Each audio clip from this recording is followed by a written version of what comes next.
Hola a tothom, ja sabeu que aquests dies és al Museu del Cinema, no us podem oferir el nostre programa d'activitats habitual, ni les nostres presentacions, ni els nostres cinefòrums, ni les nostres projeccions, ni les nostres projeccions comentades, exposicions temporals, tallers, visites i la nostra visita habitual a la nostra exposició permanent. I per tant us hem d'anar oferint en línia algun seguit de propostes perquè les pugueu gaudir o fer des de casa. Aquestes propostes les podeu seguir a través de totes les nostres xarxes socials, Facebook, Twitter, Instagram i també el nostre canal de YouTube.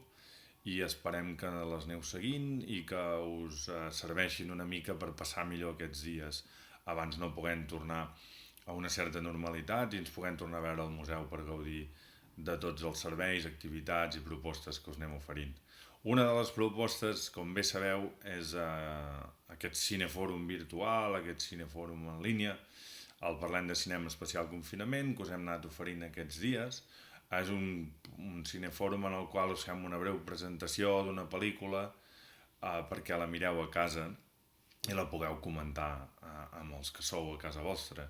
De fet, aquestes pel·lícules ja sabeu que són clàssics a la història del cinema i són clàssics que podeu trobar a un portal web de les biblioteques públiques, l'eBiblio. Us sobreimpressionem ara mateix la direcció perquè hi pugueu entrar. Allà hi entreu amb el vostre carnet i poseu la vostra ID, la vostra identificació i la vostra paraula de pas i podeu accedir a un fons cinematogràfic molt important, entre els quals hi ha les pel·lícules que us hem anat oferint en aquests Parlem de Cinema Especial Confinament. Sabeu que hem fet Maduixes Silvestres de Bergman, La Diligencia de John Ford, hem fet La Estrada de Federico Fellini, El Chico de Charles Chaplin, Howard Hawks i Scarface, i avui ens toca parlar dels germans Coen i d'una de les seves pel·lícules més cèlebres. En aquest cas parlarem de Fargo. Aquesta pel·lícula que ha tingut recentment una adaptació televisiva. S'han fet una sèrie en el qual es recull tot l'imaginari de la pel·lícula i es fan noves trames a partir d'aquest imaginari que van crear els germans Coen. És una sèrie que la va produir la cadena FX, una sèrie que us recomano molt si la podeu veure. En aquest cas no la podeu veure en el catàleg de Biblio, però en algunes de les plataformes que hi ha de vídeo a demanda les podeu veure. I us volia començar parlant-vos d'això per fer evident que aquesta pel·lícula ha transcendit molt en el temps i que ha estat bastant influent en molts altres directors i que en el moment en què es va rodar va ser una proposta arriscada que va consolidar una mica els germans Coen com uns autors importants en el cinema més contemporani. Els germans Joel i Ethan Coen, sabeu que són dos germans a Minnesota que escriuen i dirigeixen les pel·lícules junts. Normalment s'atribueix que Joel Coen és el director, que Ethan Coen és més aviat el guionista. Tots dos també són productors de les pel·lícules, però al final sembla que aquests càrrecs queden una mica difuminats i que tots dos intervenen molt en totes les fases de creació de la pel·lícula. Dit tot això, comencem a parlar de Fargo. Fargo és una pel·lícula que reescriu el gènere negre. Això sí que és el gènere criminal reescrit. Això ja ho havien fet ells alguna altra vegada. Hi ha una pel·lícula que a mi m'agrada molt d'ell, Miller's Crossing, que aquí es va dir Muerte entre les flores, i és una altra pel·lícula que també fa això. Hi ha altres directors que també ho han fet, a reescriure el gènere criminal, i que eren més aviat coetanis dels germans Coen. David Lynch, per exemple, amb Blue Velvet també fa una cosa semblant, o totes les pel·lícules de Quentin Tarantino, recordeu Pulp Fiction, on també passa això.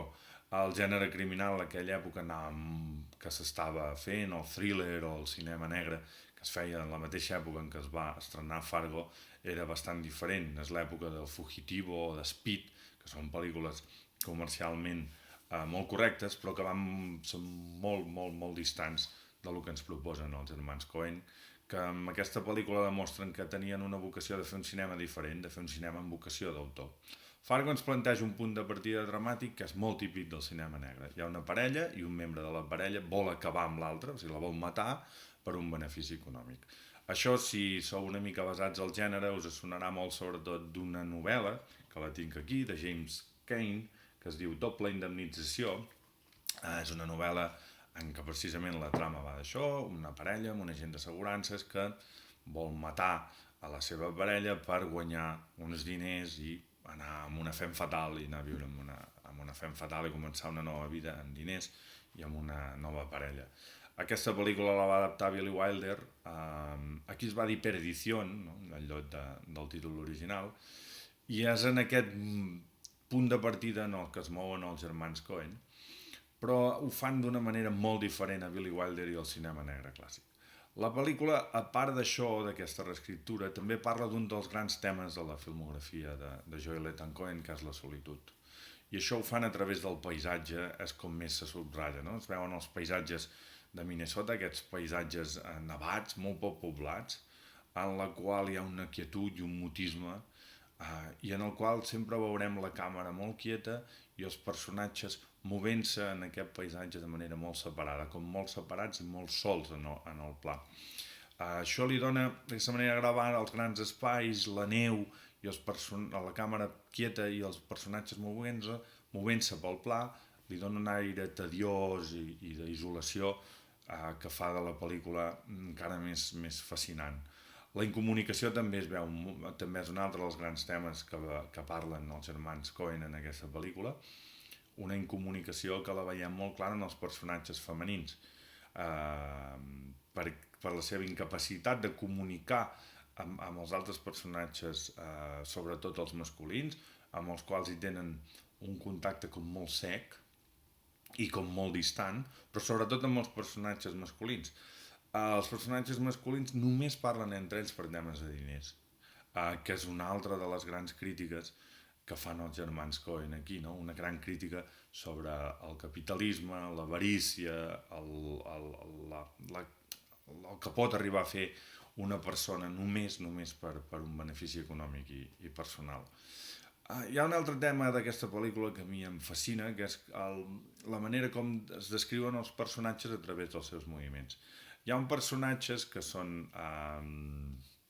els que interpreten Steve Buscemi i Peter Stormare, Cal i Gir, que són dos sicaris, que són els que reben un encàrrec de fer un segrest, que els veureu sempre en els plans d'una manera com desordenada, com si no estigués planificat el seu moviment en pantalla. Això ho fan per definir com són dos personatges absolutament desorientats, absolutament difícils que no saben cap on van en la trama. Aquesta desorientació dels seus moviments els acaba definint també com a personatges desorientats. En canvi, Maggie, el personatge de Frances McDormand, la policia que intenta resoldre el crim, la veureu sempre molt pausada, amb moviments molt calmosos, en plans molt més tancats, molt a prop de la seva parella, amb plans a casa molt tancats i també molt plaents, molt calmosos, també per definir el personatge. I Jerry, que és el personatge, aquesta parella que vol acabar amb la seva parella per un benefici propi, en aquest cas a través d'un segrest, doncs Jerry té uns moviments absolutament nerviosos davant de pantalla. Això acaba definint els personatges, i també hi ha un altre tema que jo crec que és molt interessant, que és l'aparició del cotxe. El cotxe és omnipresent en aquesta pel·lícula, ja ho ireu veient, i aquest cotxe, sempre que apareix un cotxe, anuncia algun crim o algun acte que trasbalsarà la trama. O sigui que cada cop que veieu aparèixer un cotxe, si us hi aneu fixant, veureu que és com l'avançada d'alguna acció de la trama que canviarà o que serà sorpresiva per nosaltres. Hi ha una música fantàstica, una música que és com molt heroica, molt més heroica que els fets dels personatges, que això jo crec que els germans Coen també la van posar per fer encara més tristos i perquè veiem aquests personatges encara més ridículs en les seves aspiracions. És el que us deia abans d'aquesta gran crítica que fan els germans Coen en la seva filmografia, en tota la seva filmografia, una gran crítica contra l'ambició i l'avarícia, no? Si recordeu pel·lícules seves com El Gran Salto, per exemple, són molt clares en aquest aspecte, no? Molt significatives en aquest aspecte. Jo crec que és una autèntica obra mestra, és una pel·lícula que s'ha de degustar, una pel·lícula que jo personalment cada hivern la miro un moment o altre, i que no em canso mai de veure-la, que cada dia hi trobo noves coses que segur que vosaltres també hi trobareu i que són coses que jo no us he explicat en aquesta presentació. Però el que sí és clar és que aquesta pel·lícula ha marcat un abans i un després i que ha estat absolutament influent en el gènere negre i per moltíssims directors posteriors als germans Coen que han agafat les seves referències, la seva manera de fer, la seva manera de gravar i que l'han fet seva.